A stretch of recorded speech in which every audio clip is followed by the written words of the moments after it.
January 2026, the Strait of Hormuz. The board is set. The pieces are moving. If you read the Pentagon briefings, the Abraham Lincoln, CVN 72 is holding the line in the Arabian Sea. The F-35Cs are flying stealth missions. The Super Hornets are intercepting drones. On paper, the math looks balanced.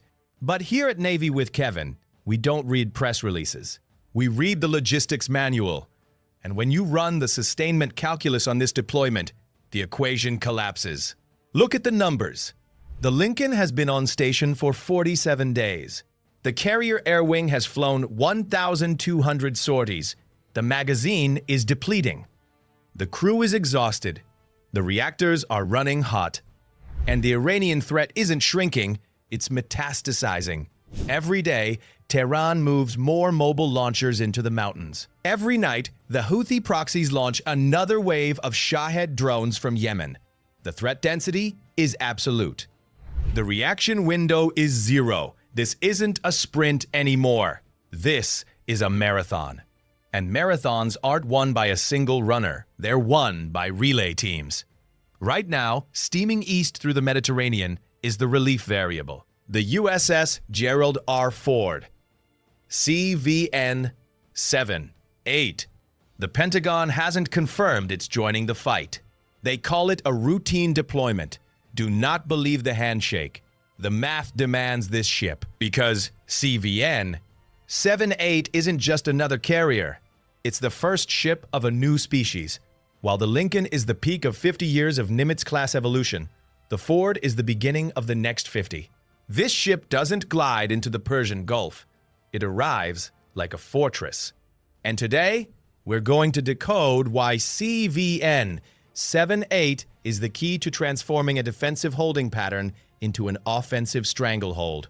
Welcome back to the Navy with Kevin. To understand why CVN 7-8 changes the game, you first have to understand the trap the Lincoln is caught in. Look at the map. The Persian Gulf is 615 miles long and 200 miles wide at its widest point. For a carrier strike group, it's not water, it's a shooting gallery. The Strait of Hormuz is only 21 miles wide. Once you sail through that choke point, you're in a bathtub surrounded by thousands of anti-ship missiles.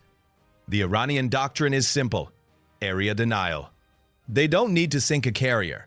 They just need to threaten it enough to keep it outside the Gulf, outside the effective strike range. That's why the Lincoln is stuck 300 miles offshore in the Arabian Sea. Yes, the F-35C can reach targets inside Iran from that distance. But range creates lag.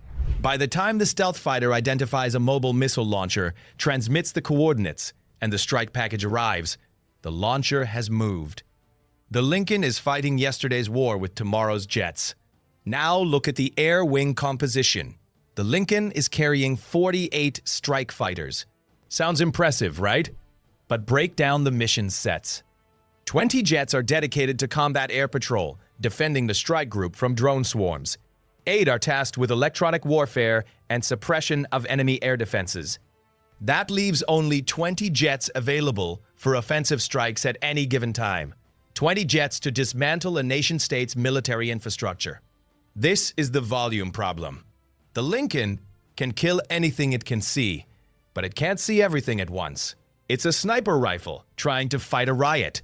Enter the solution. CVN 7-8 brings carrier air wing 8. 75 aircraft, not 48.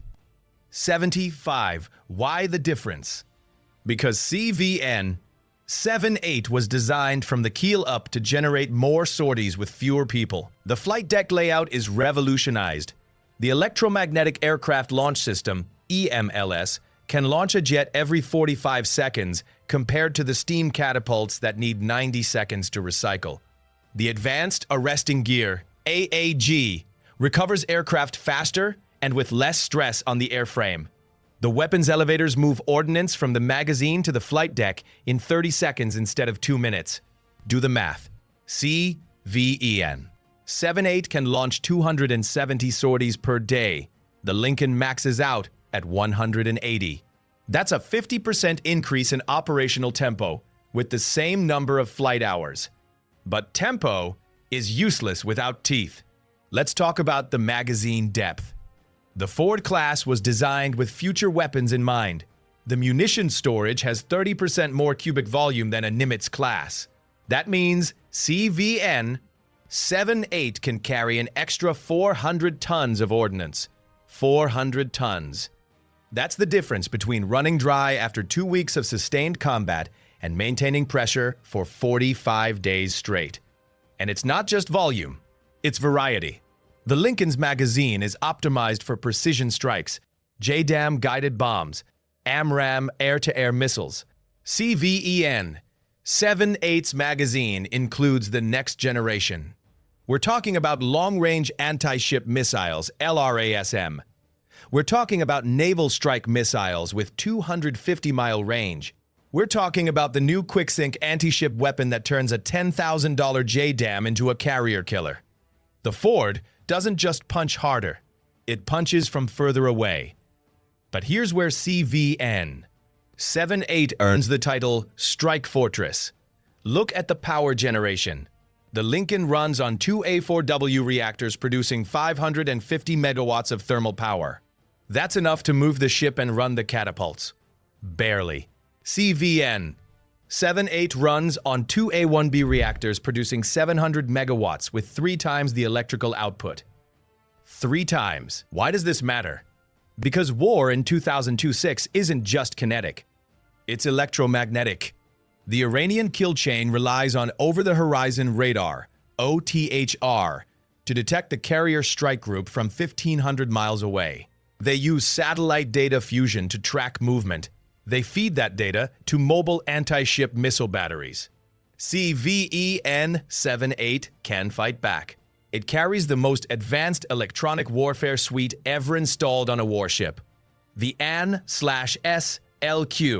32E 7 SEWIP Block 3 system doesn't just jam enemy radars. It deceives them. It creates false targets.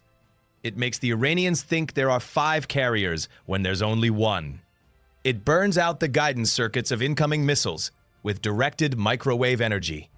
This system consumes massive amounts of electricity. The Lincoln doesn't have the spare power to run it at full capacity. CVN 7.8 does.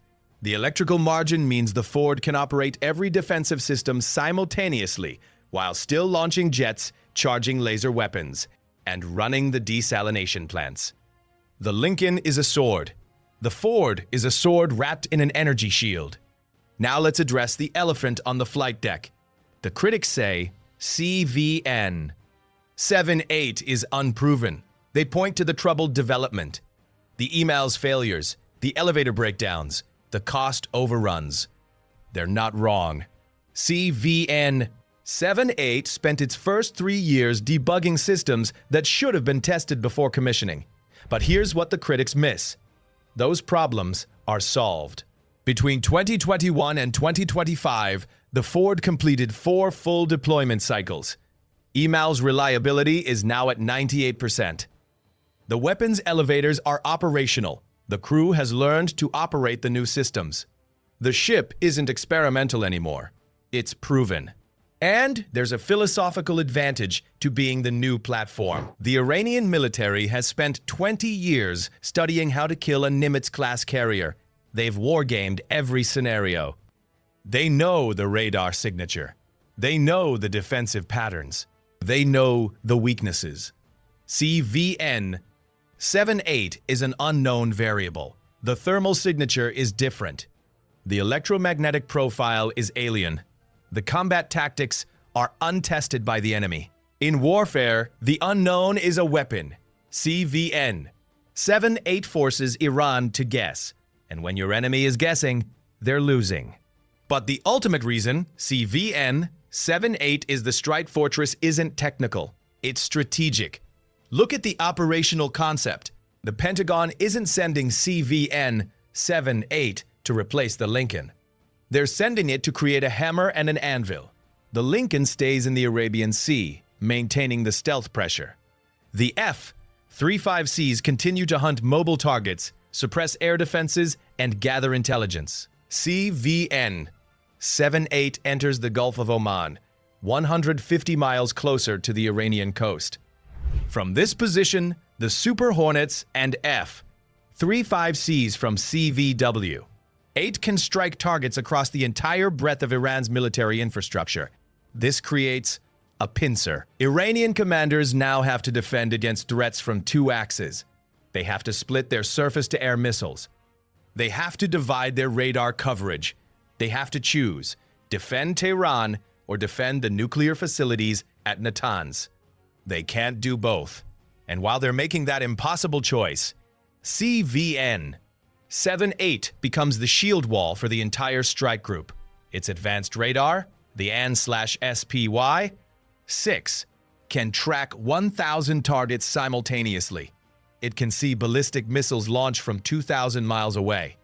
The Aegis destroyers escorting CVN 7-8 get that targeting data instantly. They fire SM-6 interceptors before the Iranian missiles even reach peak altitude. The kill chain is automated. The reaction time is measured in seconds, not minutes. This is why we call CVN 7-8 the strike fortress. It's not just a platform. It's a command node. It's a sensor array. It's a power plant. It's a magazine. It's a fortress that floats. So let's close the ledger. In 2026, the Persian Gulf isn't a single battle space. It's a chessboard. And the United States just moved the queen into play. The Abraham Lincoln opened the game with precision. The USS Gerald R will close it with overwhelming force. The Lincoln is the scalpel.